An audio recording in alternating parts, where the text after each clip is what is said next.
Chodesh Tov V'Vorach. Baruch Hashem, we were zochet to have another Monday night halacha class. Today, we're going to speak about the topic of halachot that come from danger. The sages tell us there are a few things that if you eat, you bring upon yourself potential danger. Not necessarily because there's a halacha issue, like meat and milk or some other regular halacha. Rather, this halacha stems from danger, whether physical, spiritual, that the sages told us involves in eating certain things together. So the first thing we're going to talk about fish and meat, eating fish and meat, and what danger there is in eating fish and meat, and why we separate between the two. And then we're going to get into eating fish and dairy, and the different conclusions that different people, different poskim got in this discussion about fish and dairy. So we have to know that, in a sense, you would think that maybe since we're not talking about meat and milk, something that's a prohibition in the Torah, we're talking about something that the sages said is dangerous because of danger, you would think maybe it's more lenient. But actually, it's the opposite. The sages tell us that Chamira Sakanta Misura. The Gemara Masechet Chulin tells us that you have to treat danger, things that are forbidden because of danger, you should treat them more strict than you would regular forbidden foods. Person would treat forbidden foods a certain way. Oh, this is pig. Oh, this is a non-kosher animal. This is taref. This is not yashan, and so on and so forth. He has to treat dangerous foods more strict than that, more strict than forbidden foods, the Gemara says. The Torah says, we know, that mishmarten ma'od nafshatechem, you have to guard your soul very carefully. And that's halacha from the Torah, it's din d'oraita. So it comes out, if you eat something that's dangerous for your health, it's potentially d'oraita, it's a d'oraita sin, it's a sin from the Torah to eat something dangerous for your health. So maybe it will be applicable, the same thing over here, and we will see if it does. So now the Rambam says, it's really halacha in Shulchan Aruch also, in the end of Choshen Mishpat, that a person cannot say, oh, I'll risk my life, and it doesn't matter, I'm not hurting other people. It's okay, I'll take the risks. Rambam says, Harbe Devarim Asur Chachamim, a lot of things the rabbis, the sages made asur, Sheyesh Behem Sakarat Nefashot, which has involved in it, they forbade it because it involves danger to your life. Somebody who transgresses them and says, it's okay, I'll take the risk, I'll put myself in danger. Oh, it's okay, I don't care. He says, he should get punished lashes for rebelliousness, the Rambam says. A person who thinks like this, that he shouldn't take care of his body, he shouldn't care what the rabbi said is because it's dangerous. He should say, it's okay, I'll eat it, let's see what happens to me. Says the Rambam, that's a very, very bad attitude to have. So the Gemara says, in Masechet Pesachim, Ayin Vav Amud Bet. It says like this. Ahi binita di'itva behadi bisra. There was a fish called the binita fish. The Gemara says, the story was, it was grilled, it was roasted with meat. What happened? Asa Rava me Parzika lemechle bekuchta. So Rava from the city of Parzikia, he said, you're not allowed to eat it with kutach. Kutach was a certain type of yogurt. For argument's sake, let's just call it, theoretically, we'll just call it kaimak. Yeah, let's call it kaimak. So kaimak is dairy, right? So Rava said, this fish that was roasted together with meat, you can't eat it now with kaimak. Why? He says, because of the fish getting a taste of the meat, it was roasted with meat. So that's why you can't eat it with the kaimak now, you can't eat it with the dairy. Then Mara Ravashi says, this is what we want. Mara Ravashi said, Afilu b'milcha nami asura. Even if you would eat it with salt, right? Because meat that's roasted or cooked with fish is dangerous. Even if you want to eat that fish by itself, without the kaimak, without the dairy, you want to eat the fish by itself, it's also asur. Why, says Mara Ravashi? Because it's kasha larecha, it gives you bad odor, bad breath, v'ledavar acher. And for another thing. What does this mean, this other thing? The sages tell us he meant there's a danger. Davar acher means there's another danger. Rashi says over here, what's the danger? Rashi says leprosy. Person who eats, according to Rashi in this Gemara, in Pesachim, somebody who eats fish and meat together, what happens? He gets leprosy, as Rashi. But the Gemara doesn't say leprosy, the Gemara says davar acher. You get some other thing. What's this other thing? Some sort of danger. Fine. So it comes out, this is the Gemara that says you're not allowed to eat fish and meat. It says the Shulchan Aruch in Kuf Tet Zayin safe bet, right? He says over here in Yoreh Deah, chapter 1:16, he says, Tzarich lezaher shelo le'echol basar v'dag beyachad. You should be careful not to eat fish and meat together, mipnei shekashe letzarat. Because it's kasher, it brings leprosy. Like Rashi said in that Gemara, Masechet Pesachim, the reason why you're not allowed to eat it is not because there's some forbidden ruling in the Torah. It doesn't say the pasuk in the Torah you can't eat meat and fish. What it does say in the Gemara is it gives you a danger, it gives you leprosy, it gives you sickness. So what happens? So now the Rama says that en litzlot basar imdag mishum recha, and you should also not grill fish with meat because of the aroma. Miu b'diavad eno aser. But if you did it already, it's not asur b'diavad. What does that mean? If I put in the oven fish baking in the same oven as meat, so they shared the same aroma, right? If in that case, so over there it will only be asur lechatchila, but b'diavad if it happened already. The Rama says it will be okay. Why? Because there's no danger in that situation. Now, what does this mean now? So the Gemara comes out and the Shulchan Aruch comes out. You can't eat fish and meat together because it gives you danger. It gives you a danger. It gives you health hazard. And we said not caring for your health. It's against the Torah. It's from the pasuk Nishmartem Me'od Nafshotechem. So what else do we have to do? Can we eat it one after the other? Do I just switch my plate? What do I have to do? I understand you can't eat it together, but what more does it require? So Shulchan Aruch says in Orach Chaim, in Kufayin Gimel, it says over there, Ben basar dagim chova litol. If you want to eat fish than meat, what do you have to do? You have to wash your hands. Mishum nekasher ledavar acher v'chamir sakanta meisur. You have to wash your hands in between because it's bad for something else, which means it's dangerous, and you have to treat danger more strict than prohibition. We know by meat and milk, you have to wash your hands, you have to eat some mezonot, you have to eat some bread, you have to eat something that cleans your mouth, and you have to drink something. There's 3 steps. There's the washing, there's the eating of a cookie, of a mezonot, of a bread to clean the thing stuck in your teeth, and then you have to drink something to clean your mouth out. That's by meat and milk. And if we said that you have to treat danger more strict than regular prohibitions, so for sure you should have to do the same thing also between fish and meat. Shulchan Aruch says, in the next seif, in Yoreh Deah Kuf Tet Zayin, he says also, Yirchotz yada ben basar ledag, you have to wash your hands between fish and meat. V'yochal pat, you should eat bread. Sharui b'ntayim, if you eat bread that's wet, it accomplishes both. It accomplishes washing out your mouth and it accomplishes taking out the pieces stuck in your teeth. So therefore, if you did it with wet bread, it counts as you did all 3. But usually you have to do 3 steps, like we said before: washing, eating the piece of bread, and drinking a liquid. If you don't do that, it's a problem. If you don't do those 3 things. If you don't do those 3 things, right, that's a problem. This is talking about for sure in a case where you ate with your hands. In the case where you ate with your hands are dirty, for sure you have to wash. The Yalkut Yosef brings that you can be makel, you can be lenient if you ate with fork and knife and you didn't touch the fish. But sometimes you have fish with bones, or people like to eat a whole fish and they take out from their mouth, they take out the bones, they play with the fish in their hand, or some people they eat fish with their hand normally, usually that's how they do it. So in those cases you would have to wash your hands also. You would have to Eating something and washing out your mouth. Right? Well, it doesn't matter what order you do them. No, I'm saying you have to do those things. Yeah, if you ate with your hands, you have to do all those 3 things. You have to do them. Yalkut Yosef says if you didn't eat with your hands, you ate with cutlery, you don't have to wash your hands, you still have to do the other 2 parts. So now, the Rama says over here, he says, no, this that you have to be concerned is only when you eat them together. But if you don't eat them together, you don't have to wash your hands in between and not rinse your mouth out. However, he says,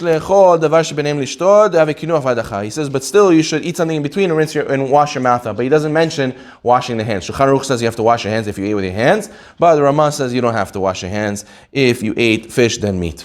What if you want to cook fish and meat in the same oven? The Aruch HaShulchan says that you should not cook them in the same oven because there's also danger in that situation. A person's cooking Friday afternoon and he's running out of time. He wants to know, can I just shove in the fish and shove in the meat into the oven Friday to save myself time? He should not, says the Aruch HaShulchan. Yalkut Yosef says also, you should not put them in the same oven. However, if you want to and you really are pressed for time, there is something you could do. you could cover one of them. As long as one of them is covered, and therefore there's no aroma or steam coming out, so therefore it will be permitted to put fish and meat in the same oven if one of them is covered. That way there won't be any danger in that situation. Now, let's say, what about, how far does the danger go? What about cooking fish in a meat pot? Is there also danger over there? We know pots absorb taste from food that was previously cooked in them. So can I cook fish in a meat pot? Is there a danger in the situation over there because the meat taste in the pot will go with the fish? The Shulchan Aruch says that fish that was cooked or roasted in a meat pot, as long as there's no meat, actual pieces of meat in the pot, it was washed well, it's permitted. There's no issue because we say that the taste is so far removed. The meat giving taste to the pot, and then the pot giving meat taste to the fish, that is so far removed over there, we do not say that it will be forbidden. It will be fine. Okay, you're allowed to. Yeah. What if a person has dentures or like fake teeth? Yeah. He's allowed to eat after fish, or he has to like specifically like wash them? No, just like anybody else. Like any other person. He wants to eat. He just ate fish Friday night. He wants to switch to eating meat. If he ate with his hands, he has to get up, wash his hands in the sink with water, sit down, eat a piece of bread, and drink something, and then he's done. What if he doesn't eat bread? Yeah. He could eat anything else, except there's a list of a few things the Gemara Masechah Chulin says that doesn't count, but we don't have, usually, no, it's very odd items, but usually they're not on our table. If a person eats a cracker, he eats a piece of bread, he eats any item any item that it will get the previous stuck things in his teeth out, we'll take it out, it will take place of it will be able to be removed, and then drink to wash it all out, he'll be fine. So it doesn't have to be specifically bread. It can be mezonot. It can be anything that has the texture to clean out his mouth. Yeah. What about Another solid food. Candy? I'm not sure. What about the case where we have sushi? We eat sushi and then the pizza comes. Yeah. So that's fish and dairy. We're talking about fish and meat. We're gonna get to fish and dairy. Fish and meat is what we're talking about right now. Okay. Now the question is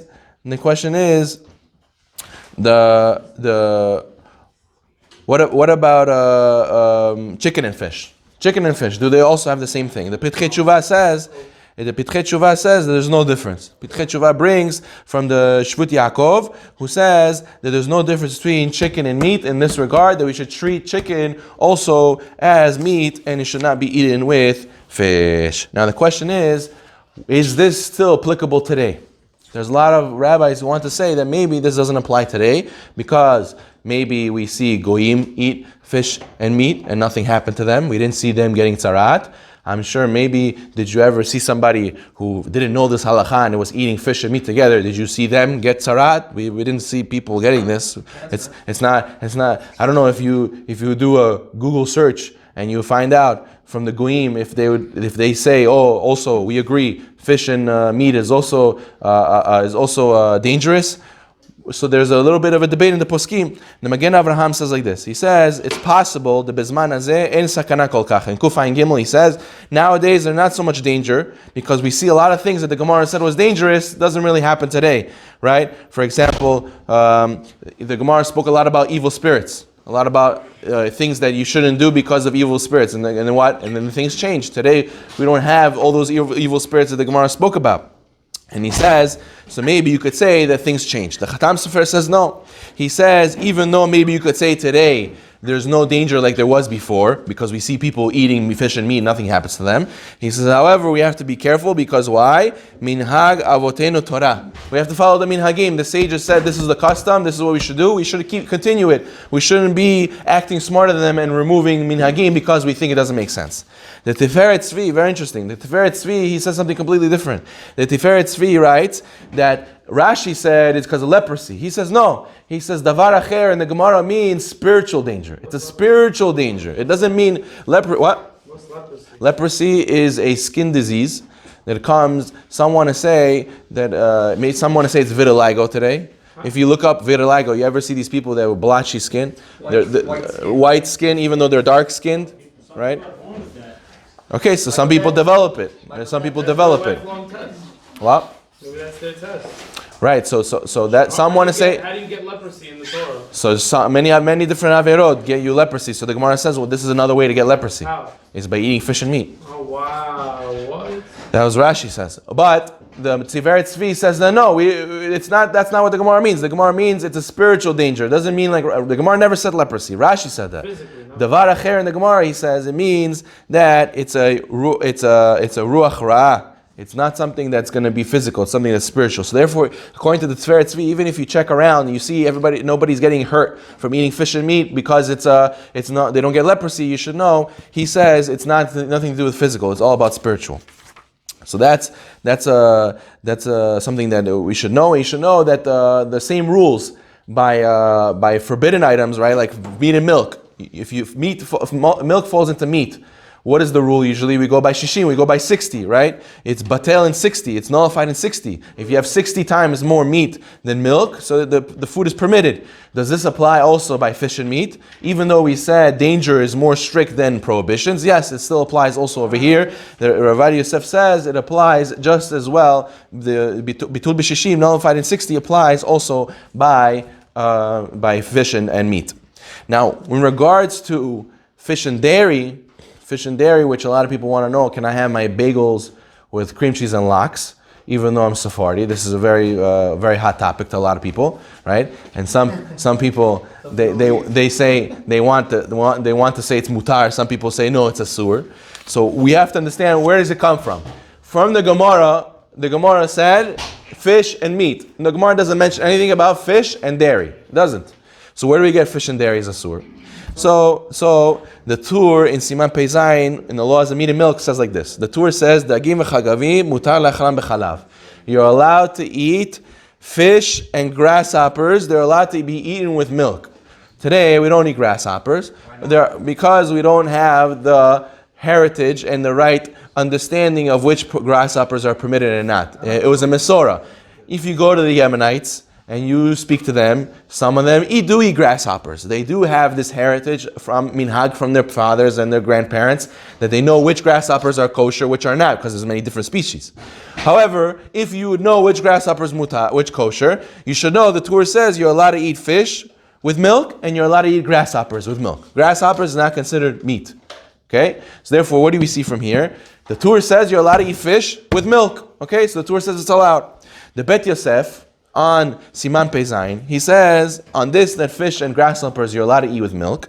He says, however, that's from the laws of meat and milk. You should know, this is the Torah said, grasshoppers and fish you can eat with dairy, because there's no problem with meat and milk, because you would think maybe fish is like meat. You would treat fish like meat. Or you would think grasshoppers is like meat, and you would think maybe you can't eat it with milk. He says, no. The Bet Yosef says there's no problem eating milk, but there's another problem, says the Bet Yosef.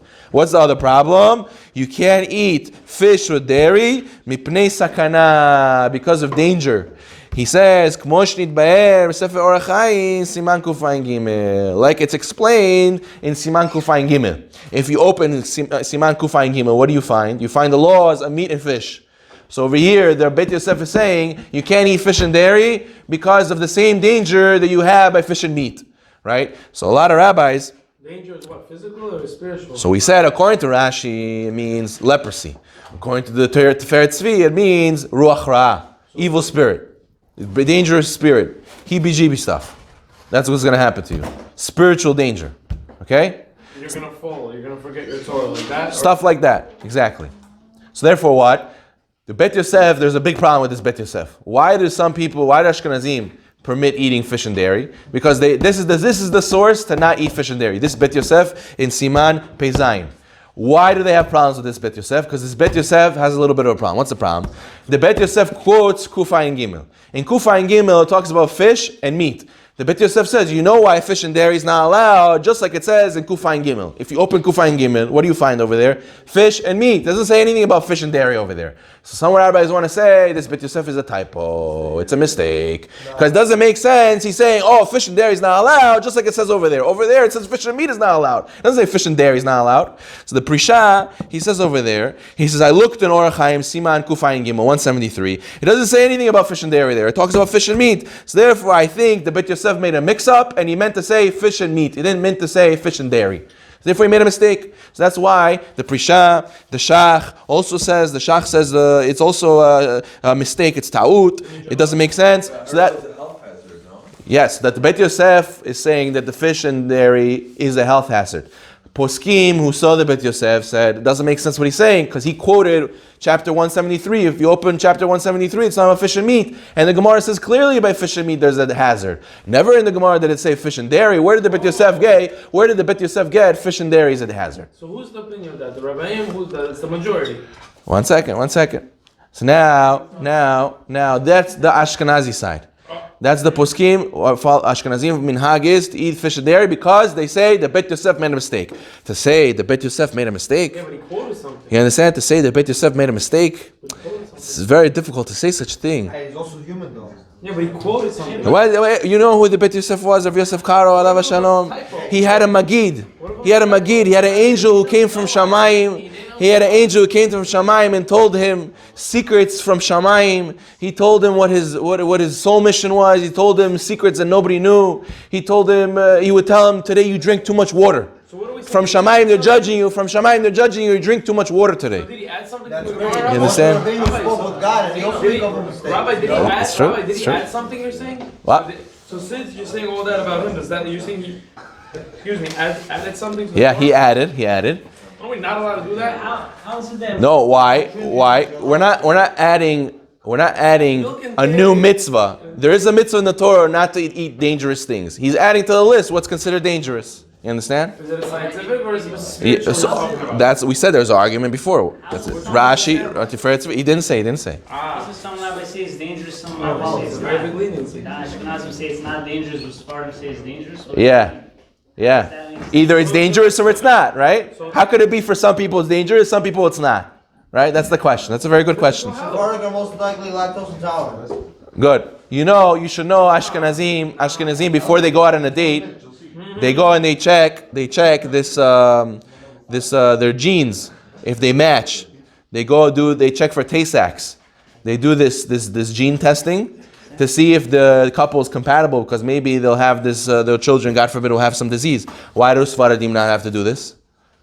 Oh, so you see, there are some discrepancies. Our diets are not the same. We didn't always grow up in the same parts of the world. In Africa, I'm sure there's diseases they deal with that in here we don't have to deal with, or in Israel they have to deal with that we don't have to deal with over here.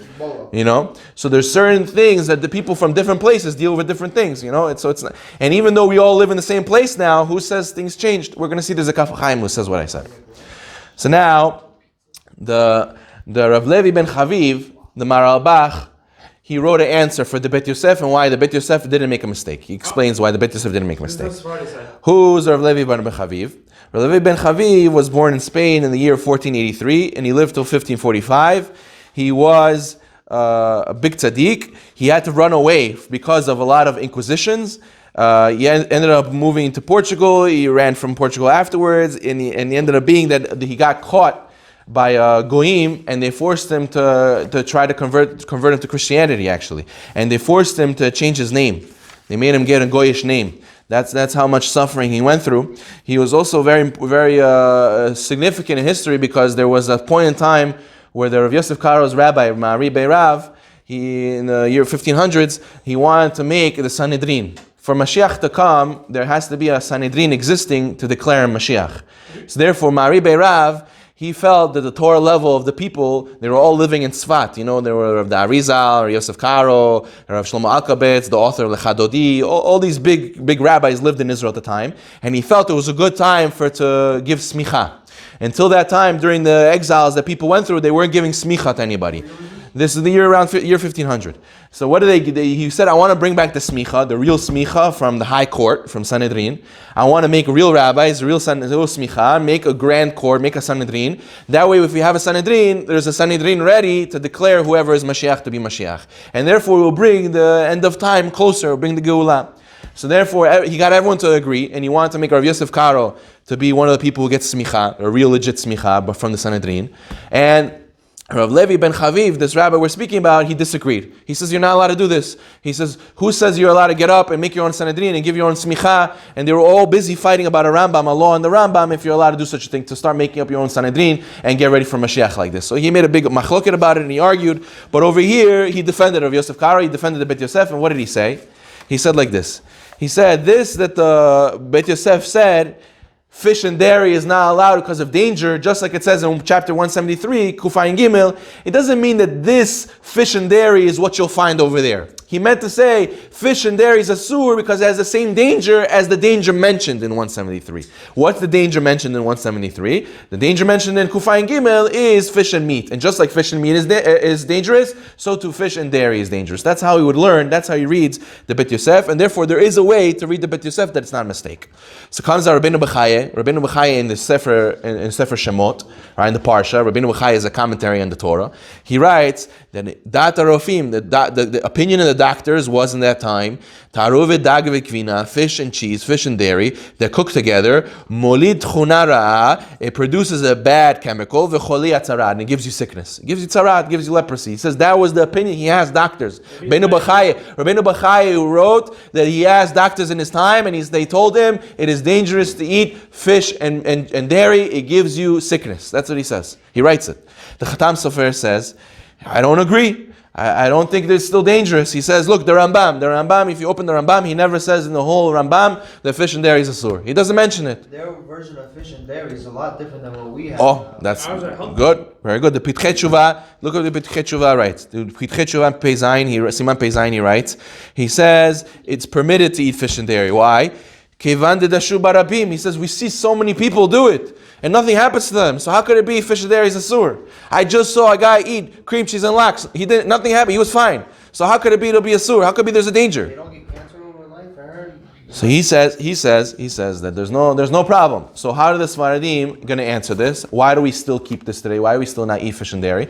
And how could it be that it's dangerous for Sfaradim and it's not dangerous for Ashkenazim? So the Kaf Chaim writes in Siman Kufayin Gimel. Kaf Chaim writes over here in Seif Gimel over here, Seif Katan Gimel. He says, he quotes this Pitchet Shuvah who says, oh, everybody does and nothing happens to them. He says like this. He says, Nira Kevan Deze Api Refuah, since this is a whole health discussion, the air in different places in the world are not the same. Like we know, there's some places that something is dangerous, some places something is not dangerous.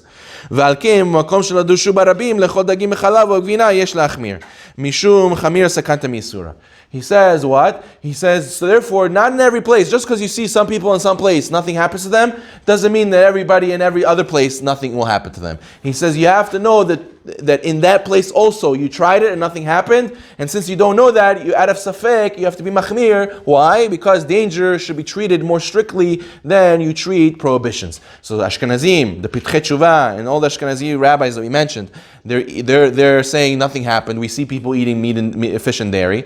You should know that they were living where they were living, and they are having their diets they have, and they have the lifestyle they have. So that means it's not dangerous for them, but it's not a proof to every single type of person that it's not dangerous.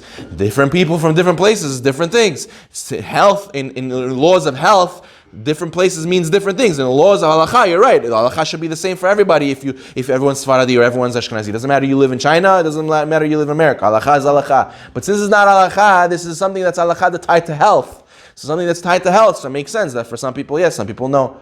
For you, if you're prone to diabetes, so the sugar for you does something else than sugar does for him. If for you have allergy, it has something else to do with him. It's the same peanuts. We live in the same country.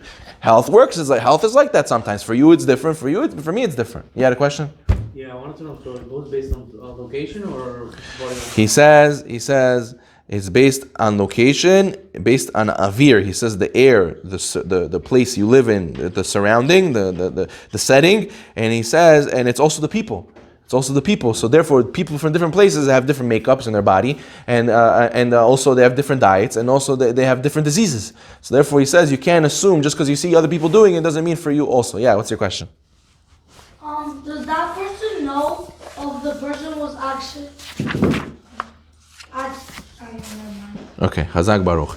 So the Kot Yosef says like this: He says a person should refrain from eating dagim bechalav. He should refrain from eating fish with milk or cheese. Mishum chashash sakana, because of the concern, of danger. Yotzei Ashkenazim are lenient, and they have what to rely on. He says each community should follow its custom.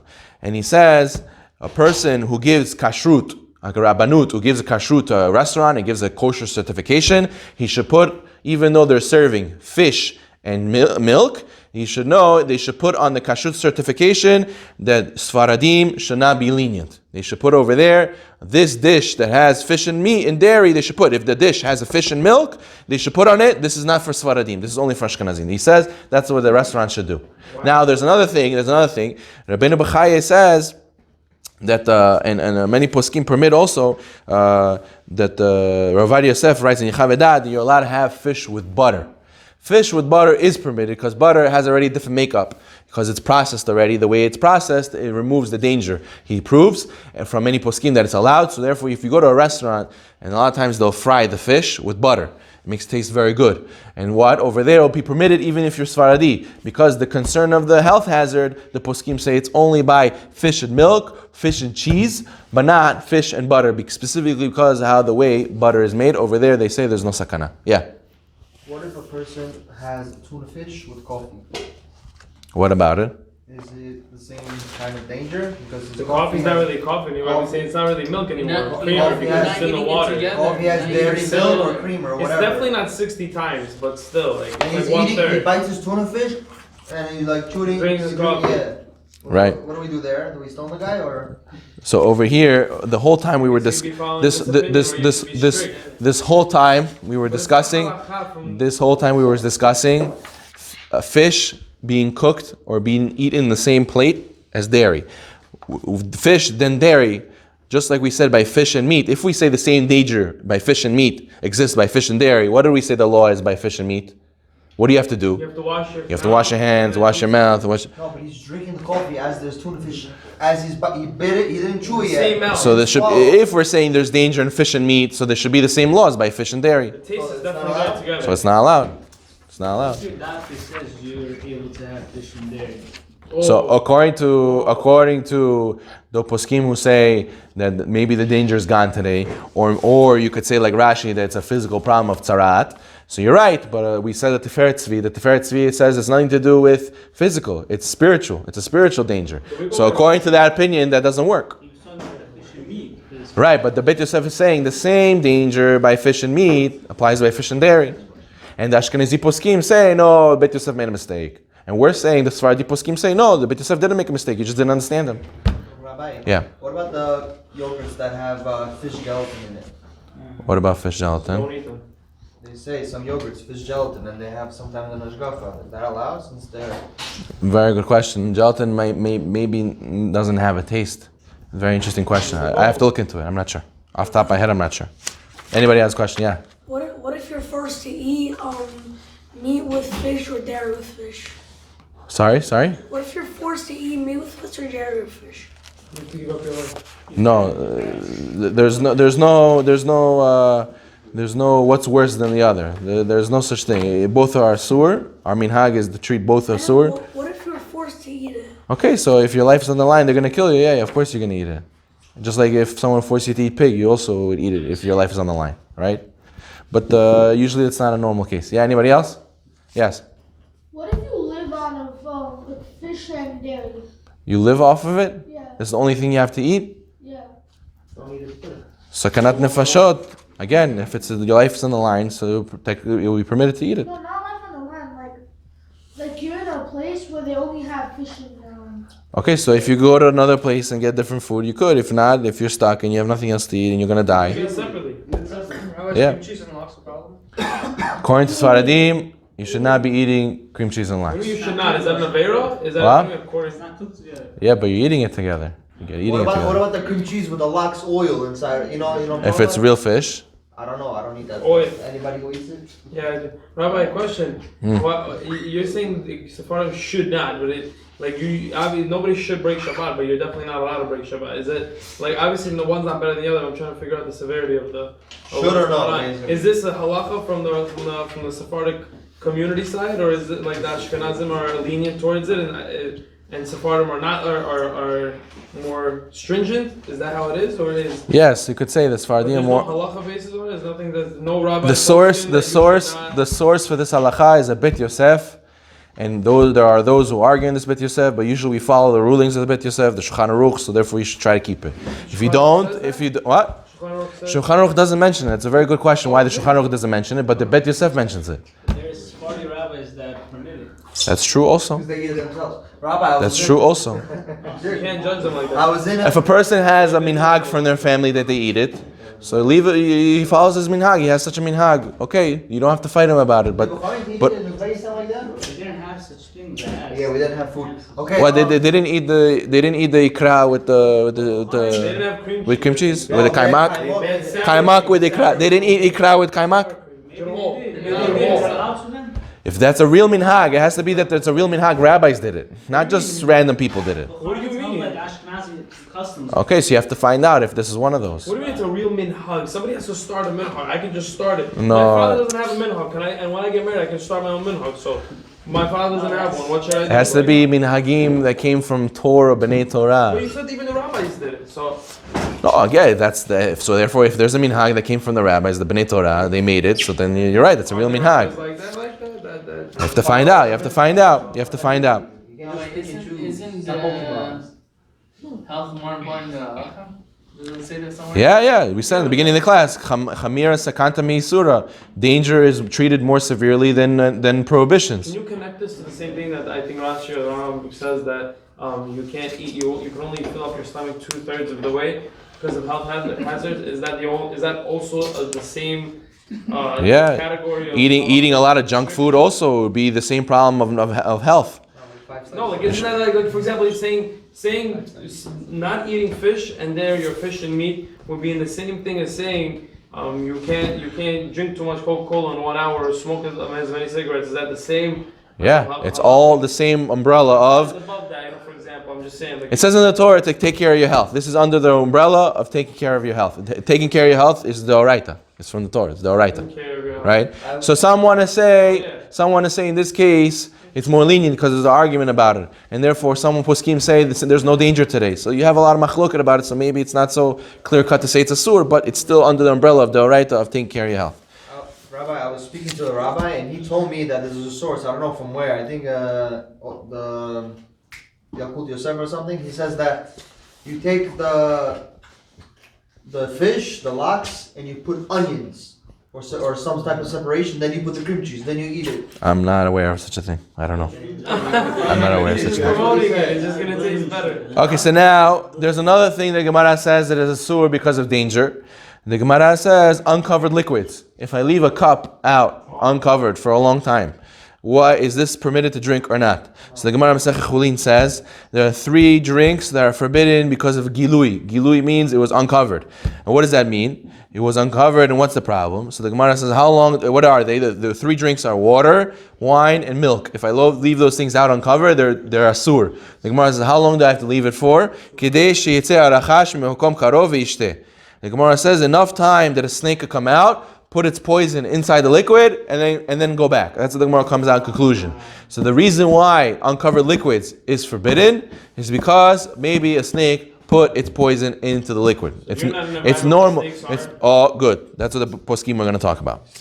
So now the Shulchan Aruch says water that's uncovered. The Chachamim said it's a sur. In Kuftet Zayin he says it's a sur because maybe a nachash, a snake, drank from it and therefore put poison in it. He says, V'achshav, however, today, ein nechashim mitzoyim beinenu. Today, there's no snakes who live amongst us. So therefore, mutar, it should be permitted. Therefore, you should be able to drink water that you left out open for a long time. So the Bira Agra says, that he also agrees it should be mutar because there's no snakes. And he says, but the Pitchei Tshuva says that, however, a person who cares about his soul, the Shlag says, a person who cares about his soul should distance himself. And he says there's some places who still have snakes today. What about if you live in a yishuv? You live in a kibbutz. You live in a place that's not really a habitated place. It's uninhabited, right? You just made a new settlement in Israel, and you still are killing, raccoons and snakes and rats and all these things you find around. So maybe over there the halacha should still be it's asur to leave, asur to drink uncovered things. So he says there were some rabbis who lived in Israel in places that were still having snakes. They said they were forbidden to drink the water over there that was uncovered because there are some people who were still getting bit by snakes over there. Yes. Why specifically snakes? Why not any other animal? So I guess it's these things are all asur because of danger, and the sages are telling us this was common. It was common that a snake would find liquid, he would want to drink from it, and he would leave poison behind. That was common. If any other animal would do it, the sages will tell us also other animals would do it, and it'll be asur. But this is the one animal that sages told us. Like an insect. Nowadays there are a lot of insects. Okay, but not necessarily is it dangerous to drink that because the insect was there, but the snake poison is. Wait, so am I allowed to do that now? Sometimes I leave a cup open or whatever. Are we allowed to drink from it or no? So if you live in a place. I live in Main Street, Queens over here. Yeah, there's no snakes. We don't see snakes, so technically we're permitted. Some people are snakes. Do they count? Certainly, if it was closed, certainly if it was left open in the fridge, the snakes can't get in there, right? So if that's for sure a place, it'll be mutar. It'll be for sure a place, it'll be mutar. Now, another case where you have another forbidden food because of danger, the Gemara Masechet Pesachim says, food and drinks, ochrin mashkin tachat hamita, food and drinks that was under your bed, afilu mechupan bekli barzel, even they were in iron containers, ruach ra'ah shorei alehem, evil spirit is in that food. And you should not eat those food if you have food that was under, or drinks that was under your bed. Why? The Torah Chaim explains, because since sleeping is 1/60th of death, and we know death brings tumah, has ruach ra'ah, so when a person is sleeping is 1/60th death, and whatever is under him also gets a tumah. So therefore the food and the drink that's under him, it's like a tent, it's like a tent of all the items in the same place, so therefore it gets tumah, and therefore that's why it's dangerous to eat it. Rabbi, Yeah. what if it's covered? Good, we're going to talk about it. So now, the Shulchan Aruch says, you should, in Kuftet Zayin Sif Hey, he says you should not put food or drinks under your bed because of Ruach Ra'ah. Says the Shach, Afilu Mechusim. The Shach says even if it's covered, even if you have bisli in a bag under your bed, no good. Asur. The Hartzvi says that no, this is only lecharchila, right? But what about happens if b'diavad? B'diavad, he says, it will be a machloket. He says a machloket, but the Gra says that what? The Shvut Yaakov says it's lecharchila, b'diavad it's okay. The Gra says it will be asur. Rav Yosef says lecharchila, you should not eat it, but if it's going to cause you a tremendous financial loss, you're allowed to have it b'diavad. So if you put your very, very expensive whiskey bottle under your bed and you didn't realize it was under the bed and you fell asleep, and it's worth $300, $400, Rabbi Yosef says b'diavad, because it's going to cause me a major financial loss, you're allowed to drink it and it'll be okay. Yes? Taking something to the bathroom. Taking food to the bathroom. Good question, I'm not sure right now. Rabbi, behind the bed, is it a problem? Behind the bed is not a problem, it's when you're over it. What Yes, if I put he's first. What if the snake is not poisonous? Are we still allowed to drink it? No, because even the case is that you don't know the snake came. The case is you left a cup open and you don't know what happened to it. You can assume a snake came, but we said al-halakha that we live in places where there's no snakes today. Yeah, what? What if I put my money under my mattress? Does the money have a... No, it's food. It's food. Already has. It's food. Rabbi, Yes. what if you live in center? What if you're camping and you have a tent? Especially And singles. should you put the bag with this food outside the tent? No, it's fine to put in the same thing. The whole problem we're talking about is when you sleep over the food. That's the problem. The Akut Yosef says there's another leniency when the floor is tiled. Some say that the tumah only exists when the floor is bare ground. So therefore, when we have tile today, like we don't sleep on bare ground today, so therefore there's also a reason to be lenient over there. But lecharchila, you should not put food under your bed. What about another thing the Gemara says that is dangerous? It's because of danger, you're not allowed to eat it. Amar Yeshim Bar Yochai.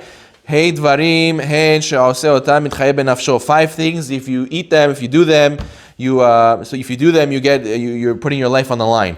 With damo barashon, you're putting your blood is upon your own head. So the Gemara says, shum kaluf. If you eat peeled garlic, you have garlic that was peeled left out and then you ate it. But batzel kaluf, or if you have onion that was peeled that you left it out and you ate it. And then the Gemara says, What was the second one? there was garlic that was peeled, onion that was peeled, ubeitza klufa. And the third one is egg that was peeled. If you left egg peeled and then you eat it, that's one of the cases where you are putting your life in danger, the Gemara says. Yeah. You're putting your life in danger when you eat these things. Yeah. Egg salad, you chop it up, it's like same. We're gonna get there. But this is the straight up what the Gemara says. Seemingly it's talking about where it's whole. Yeah. A lot of questions today. If we're like sleeping on the food, how does it affect it? We said because when a person's sleeping, it's like he's dead. Just like a dead person gives tumah, so too when you're sleeping, you give tumah. When you get married, you understand. So now you should know, even the Gemara says, even if you put them in containers, you put the peeled eggs in containers, peeled garlic in containers, the peeled onion in containers, also it has evil spirit on them. But then the Gemara says, Velo Amran, but we only said this when the lo shir behem ikaran or klipatan. This is only when you didn't leave their root or leave their shells. But if someone left the root on or left the shells on, there's no problem. What about if I wrap it in the plastic wrap that everyone wraps it in? No? What Nope. about I heard salt? You can put salt or something. That we're going to speak about that in a second. What about buying stuff? One second. So the Shulchan Aruch Harav, which is the Baal HaTanya, he says a person should not eat peeled garlic or peeled onion or peeled egg that was left overnight because of evil spirit upon it, and even if it was tied up in a piece of clothing and sealed. He says, but if you left the root or you left a small amount of the peel on, it's permitted. Small amount. He writes small amount of peel left on. It's not completely peeled. It's not completely detached from the roots. A little bit of the roots is still there. A little bit of the peel is still there. It's mutar and it's not an issue. The Lichot Olam, Rabbi Yosef writes in Lichot Olam also Chelek Zayin. He says you should not leave this peeled garlic, peeled onion, peeled egg. He says, but if you another way to get out of it, he says if you mix foods in it, if you make it into a salad or you add seasoning, you make it into a mixture. And there it will be permitted because you didn't leave it how it was by itself. But back then they didn't have refrigerators. Right?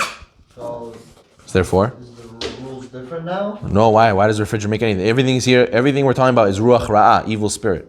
What does the refrigerator have to do with evil spirit? If you break Like Shabbat, clothes, is this applicable to you? Evil spirit can get into closed places. Rabbi, if you break Shabbat, is this applicable to you? So now the understanding over here is, what if you have canned onions? Sometimes you have canned onions. Since it's mixed with other things, it will be permitted even though it was peeled. Rabbi, Yes. what if you put food in a closet under your bed? Food in a closet? Yeah, you have a drawer like attached to your bed. Right, that would be a problem. That would be a problem. You should not do that. That's not the best thing to do. Best thing to do is to put it somewhere else, not under your bed. Yeah. What if you buy stores? They already have peeled garlic and peeled this, peeled that. Right, so lecharchila shouldn't be used, but there are some hechsherim who say that you don't have to be concerned with these things. There's an argument about it. I was telling over here that there was the Pnei Halacha brings. He says many don't have a custom to be concerned about this because it's not brought by the Rambam or the Shulchan Aruch, right? And even in the times of Tanaim, some poskim say that Tanaim, their evil spirit was strong. Today, our evil spirit is not so strong. So therefore, some want to make an argument that even it's bal tashchit. If you have some poskim who say it's permitted and you throw it out, some poskim say you have to think about bal tashchit also. So therefore, some rabbis are lenient, and therefore that's why some people sell it like that. But according to Rabbi Yosef and the other poskim we mentioned, you shouldn't have it peeled already. You should leave it with the peel on, or you should buy it and peel it yourself. Or if you mix something in there, what if they add something to it? So there'll be another reason it'll be mutar. But you should know it's a Gemara. It comes from the Gemara. The peeled things, the eggs, the onion, and the garlic do have evil spirit, and then also it's a health hazard. Fruit, like oranges. What? No, those specific things. Those foods specifically. So comes out fish and meat is a danger from the Gemara. Comes out that you have to wash your hands, eat something, and drink something in order to switch from fish to meat. We said if you eat with cutlery, Yaakov Yosef says you don't have to wash your hands. We also said that fish and dairy is a machloket if the Bet Yosef made a mistake or not. Sfaradim minhag is to be machmir and not to eat fish and dairy. We said the Kaf Chaim says not all people are the same, and therefore you can have danger for some, not danger for others. And we said that there's a concept of leaving out drinks for overnight or a long time, even not overnight, a long time. It can get poison from a snake, but he said it doesn't apply today. A lot of poskim say it doesn't apply today. And we also had peeled garlic, peeled onion, and peeled egg, which if you leave a little bit of peel or you mix in some other food, it will be mutar. And we said also you should not sleep on top of food, but b'diavad if you did, it will be mutar. Baruch Olam. Amen. Amen.